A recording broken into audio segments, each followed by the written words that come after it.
There is a moment, usually somewhere around the second or third hour of a real power outage, when most people stop feeling inconvenienced and start feeling something else, something quieter, something that sits in the chest.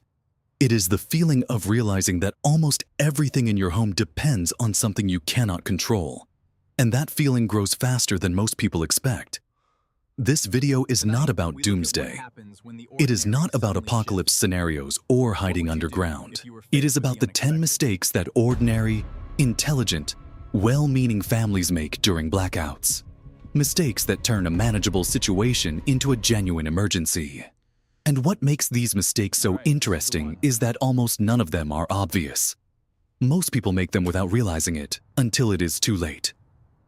By the time we reach mistake number 1, you will likely realize that the biggest problem during a blackout has almost nothing to do with electricity. Let us start where most blackouts actually start.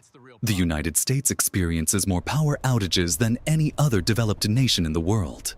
That is not a political statement. That is a fact from the Department of Energy. The average American experiences about 8 hours of power interruption per year, and that number has been climbing for over a decade. Extreme weather events have doubled in frequency since 2000. The grid in many parts of the country is aging, overloaded, and increasingly vulnerable to exactly the kind of events that are becoming more common. Hurricanes, ice storms, heat domes, wildfires, even solar flares. Most of these outages last under an hour, but the ones that do not, the ones that stretch into 6 hours, 12 hours, 3 days, those are the ones that reveal the mistakes, and those are the ones happening more frequently. Here is what the research shows. A survey from FEMA found that only about 39% of American households have an emergency plan. Fewer than a third have a 3-day supply of food and water. And almost nobody has thought through what happens if the outage lasts longer than the food in their refrigerator. So, let us talk about what people get wrong.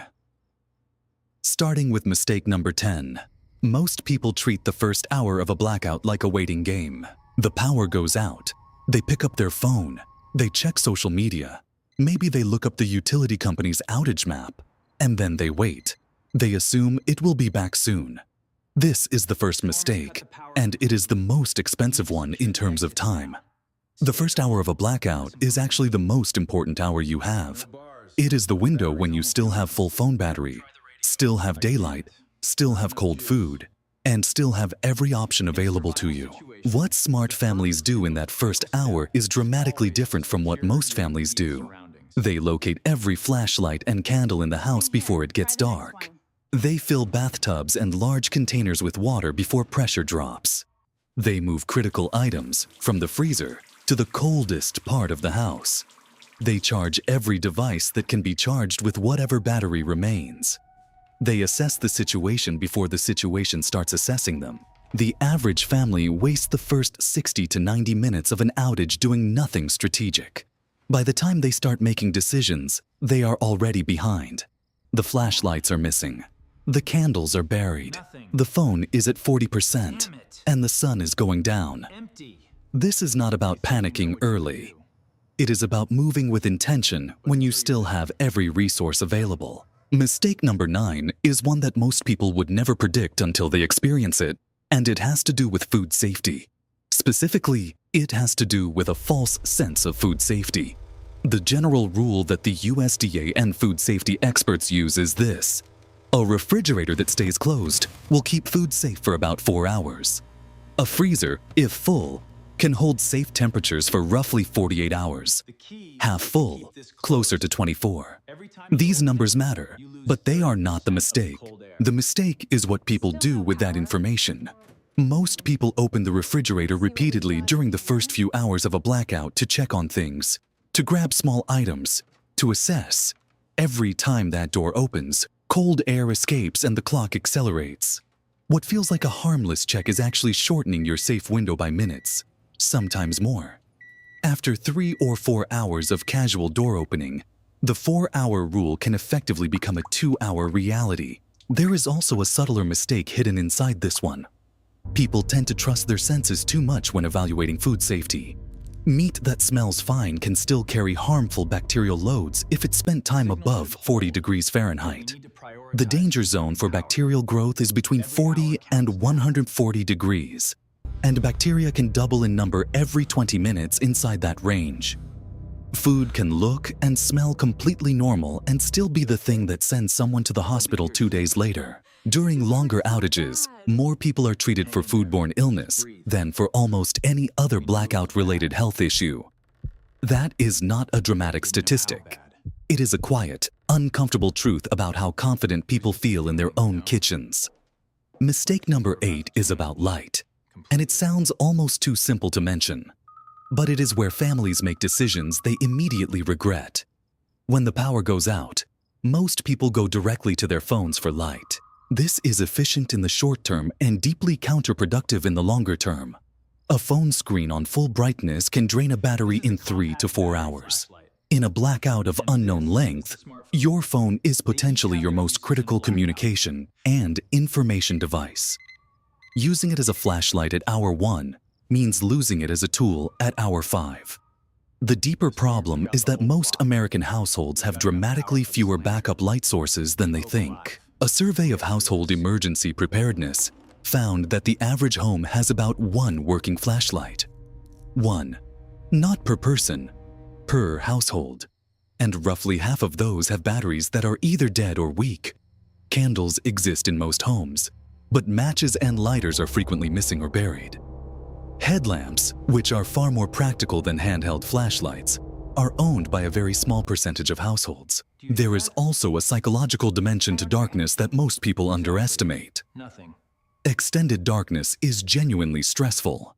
It disrupts sleep. It heightens anxiety. Children react strongly to it. Elderly family members are at higher fall risk. The absence of light is not just inconvenient. It changes the emotional temperature of an entire household. Families that have adequate lighting during a blackout report significantly lower stress levels and better decision-making. Those that do not frequently describe the experience as unexpectedly frightening. The next mistake moves into territory that most people consider covered. They have thought about it. They have a plan. Except the plan has a critical flaw. Mistake number 7 is about water, and specifically about the assumption that water will simply be available. Many people know they should store water. Fewer people know why. And almost nobody thinks through how quickly water becomes the central problem in a real emergency. Here is the reality. Water pressure in most municipal systems depends on electrically powered pumping stations. During a widespread power outage, those stations run on backup generators, which typically have fuel for 24 to 72 hours. After that, pressure can drop or disappear entirely. Even well systems, which people often assume are independent, frequently rely on electric pumps. The recommendation from the CDC is 1 gallon per person per day, with a minimum 3-day supply. That means a family of 4 needs at least 12 gallons just for drinking and basic sanitation. Most households have 0 gallons stored intentionally. They have whatever is currently in their pipes. But here is the part nobody thinks about. That gallon per day estimate is conservative and assumes no cooking that requires water, no bathing, no laundry, and no pets. In reality, water needs during an extended disruption are significantly higher than that baseline.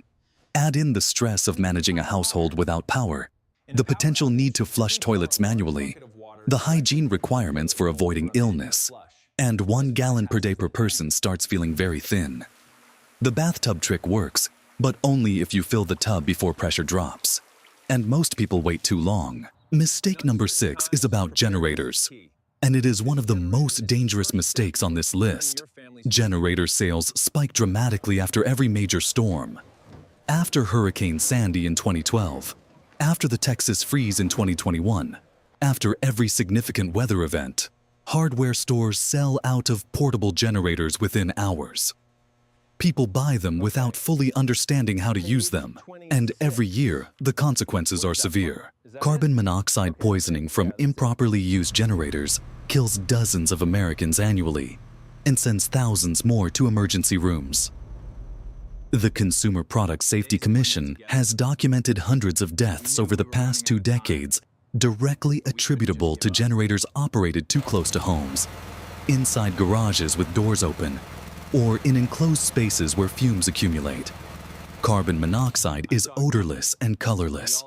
People fall asleep and do not wake up. The speed at which it reaches dangerous concentrations in enclosed spaces is dramatically faster than most people understand. The safety rule is clear. Generators must operate at least 20 feet from any window, door, or vent in any direction. Even a partially open garage is not safe. Even a covered porch that feels like outside is not safe. This is not an area where being close enough is acceptable. Beyond the safety issue, most people who own generators make a quieter mistake. They have not tested them recently. A generator that sat in a garage for 2 years without being run will often fail to start when needed. Fuel goes stale. Carburetors gum up. The machine that was supposed to solve the problem becomes another problem. The families that manage generators successfully are the ones who treat them like equipment that requires regular maintenance, not emergency equipment that gets stored and forgotten. Mistake number 5 is one that surprises people, because it involves something they use every single day and have never thought of as fragile. It is about communication. Specifically, about how quickly and completely communication breaks down during a real blackout. In 2021, when the Texas power crisis left millions without electricity for days in record cold, one of the most common experiences people reported was complete isolation. Cell towers run on backup batteries and generators. Those backup systems last between 4 and 8 hours under normal load conditions. During a widespread outage, when millions of people are simultaneously trying to call, text, and access data, those systems get overloaded much faster. During major disasters, cell networks have been documented becoming effectively unusable within 2 to 3 hours. Landlines, which were once the backup communication option during outages, no longer function in most homes. Modern landline services run through internet modems that require electricity. Classic copper wire landlines that worked during power outages have been largely replaced by VoIP systems that go dark when power does. This creates a situation that most families are genuinely unprepared for. No way to check on elderly parents who live nearby. No way to get updates about when power will return. No way to contact emergency services if something goes wrong. No way to communicate with family members who are not home. The solution is simple and underused. Battery-powered or hand-crank weather radios provide emergency broadcasts and no AA alerts without any infrastructure. They cost between $20 and $50 and sit in a drawer in maybe 1 out of every 15 households. A written list of important phone numbers, on actual paper, in case your phone dies and your contacts are locked inside it, is something almost nobody has. The assumption that communication will remain available during an emergency is one of the most consequential assumptions people make. Mistake number 4 begins to move into territory that is less practical and more psychological. And that is exactly why it matters. Most people, when they imagine a blackout, imagine themselves remaining calm and rational. They picture themselves doing the right things, making smart decisions, staying composed. This is the mistake. Not because people are inherently irrational, but because the circumstances of a real blackout are specifically designed to undermine rational thinking. Sleep deprivation begins almost immediately. Without climate control, sleep quality drops. Without familiar light patterns, sleep schedules collapse. Studies on populations experiencing extended power outages consistently find elevated cortisol levels, impaired decision-making, and increased interpersonal conflict within households. In plain terms, people get more stressed, make worse decisions, and fight more within about 36 to 48 hours. This has practical consequences. People make financial decisions they later regret, driving long distances to find supplies that may not exist. They make food decisions they later regret, eating items that were not safe. They make social decisions they later regret, in terms of how they treated the people around them. The family that prepares not just their pantry, but their mindset. that has conversations before the emergency about roles and responsibilities and protocols, consistently reports better outcomes than families of equivalent physical preparation that have no emotional or psychological framework. There is also a phenomenon that emergency management researchers have documented called normalcy bias, which is the tendency to underestimate both the likelihood and severity of an emergency. It is why people wait too long to evacuate. It is why people assume a blackout will end soon. It is fundamentally the belief that things will return to normal soon, because they always have before. Normalcy bias has contributed to some of the most preventable deaths in disaster history. Recognizing it is one of the most powerful preparation tools available. Mistake number 3 is where the emotional weight of this conversation increases, because it is about the people in your household who cannot protect themselves. Children, elderly family members, and people with medical conditions are not simply people who need slightly more consideration during a blackout. They are people for whom a poorly managed outage can become genuinely life-threatening relatively quickly. Children's core body temperatures drop and rise more rapidly than adults. During a summer outage in a hot climate, a child in a sealed home can reach dangerous heat stress levels within hours. During a winter outage, the reverse is true. Infants are particularly vulnerable. Formula preparation requires safe water and specific temperature controls that disappear completely when electricity does. Baby food, medications, sleep schedules, the reassurance that comes from familiar light and sound. All of these become logistical challenges that parents frequently underestimate in advance. For elderly family members, the risks multiply. Falls are dramatically more common in darkness, and hip fractures and head injuries from falls are among the leading causes of death in adults over 65. Body temperature regulation becomes less efficient with age, making both hypothermia and heat stroke more likely. Medication management, which is already complex for many older adults, becomes genuinely dangerous when refrigerated medications lose temperature safety or when schedules are disrupted. And then there is the specific challenge of electrically dependent medical equipment. Home oxygen concentrators, CPAP machines, electric wheelchairs, infusion pumps, dialysis equipment. The families who depend on this equipment know it. What they frequently have not fully addressed is what happens when the power goes out for an unknown length of time. Utility companies in many states maintain priority lists for customers with life-sustaining equipment, but enrollment requires proactive registration that most families have not completed. The mistake is not cruelty, it is assumption. People assume these things will be fine, that the outage will be short, that someone else will have a plan. The gap between that assumption and reality is where the most serious consequences of blackouts occur. Mistake number 2 is the one that almost never appears on lists like this, and it is the one that determines whether everything else on this list matters or not. It is about practice. Every piece of preparation advice is only valuable if it has been tested before the moment it is needed. Knowing where your flashlights are matters if you have actually found them in the dark recently. Having a generator matters if you have actually started and operated it in the past 6 months. Having water stored matters if you actually know how much you have and how long it will last. The difference between a household that manages a week-long outage with minimal disruption and a household that collapses into crisis within 24 hours is not primarily resources. The research on disaster resilience consistently shows it is rehearsal. It is having walked through the scenario, even partially, even casually, before the scenario becomes real. There is a simple exercise that emergency preparedness experts recommend and almost nobody does. Pick one weekend afternoon per year, maybe 2, and spend a few hours testing your setup. Turn off the main breaker voluntarily. See what stops working that you did not expect. See where your gaps are. See how your family communicates and makes decisions in that context. See which items you thought were stored that are actually missing. The families who have done this even once report dramatically different experiences during real outages than those who have never simulated the scenario. It is not about fear.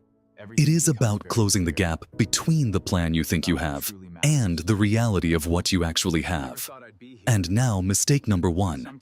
Everything above this moment has been about specific, practical, correctable errors. This one is different. This one is about the assumption that underlies all the others. And it is the assumption that explains why the other 9 mistakes happen in the first place. Mistake number one is assuming that a blackout will be short. This sounds almost insultingly simple, but it is the most consequential assumption most families carry, and it shapes every decision they make, or fail to make, before and during an outage. When the power goes out, the default assumption for most people is that it will be back within a few hours. This assumption is statistically reasonable. Most outages are short, but the reason this assumption is a mistake is not that it is wrong on average. It is that it produces a strategy that is catastrophic if the assumption turns out to be wrong. If you plan for 2 hours and the outage lasts 2 days, you are not slightly underprepared. You are completely underprepared from the first moment. The most resilient approach to blackout management is to begin every outage by assuming it could last significantly longer than expected, and then to be pleasantly surprised if it does not. This single mental shift changes every subsequent decision. It changes what you do in the first hour. It changes how you manage food, water, communication, and light. It changes how you talk to your family. It changes the decisions you make about when to seek help, when to contact others, when to act. The families who manage the worst outages well are rarely the ones with the most equipment. They are the ones who started with the right question, which is not how long will this last, but how long could this last? And what does that mean for us right now? In 2021, millions of Texans experienced temperatures below zero inside their homes. In 2005, hundreds of thousands of people in Louisiana discovered that their preparation window was not the 24 hours before landfall, but the years before the storm. In 2003, 50 million people across the northeastern United States and Canada lost power in a single cascading grid failure that took days to fully restore. None of these situations announced themselves clearly in advance. None of them looked, at the start, like what they eventually became. Preparedness is not about living in fear. It is not about worst-case scenarios consuming your daily life. It is about having the options that fear prevents you from having when you wait too long. The families who prepared early did not panic later. Not because they knew what was coming, but because they had already answered the questions that other families were just beginning to ask.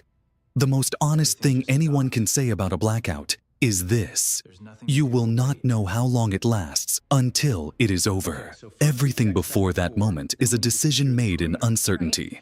And the families who make those decisions before the emergency, who plan before the pressure, who act before the shelves are empty and the batteries are gone, and the water pressure is dropping. Those families have something that no store can sell after the fact. They have options, and options in the dark, with everyone looking to you for answers, feel very much like peace of mind. There is one more thing worth considering as this comes to an end. Everything on this list is correctable. None of these mistakes require significant money to fix. None of them require expertise or special training. They require something simpler and harder to manufacture. Attention. The willingness to sit with an uncomfortable question before you are forced to. The best time to think about a blackout is before you are living inside one. And the best version of yourself in an emergency is not the one who figures it out under pressure. It is the one who figured it out months ago, quietly, without drama, and then set it aside and went back to normal life, knowing that if the moment came, the answers were already waiting. If this list made you think of something in your home that is missing, something you have been meaning to do, something you assumed was covered but probably is not, that is the point. That moment of recognition before the pressure begins is worth more than any item you could buy. The next question, once you know what people get wrong during a blackout, is even more specific and harder to answer. What disappears from stores in the first 6 hours of a real crisis? because that list has its own surprises, and several of them are not what most people expect.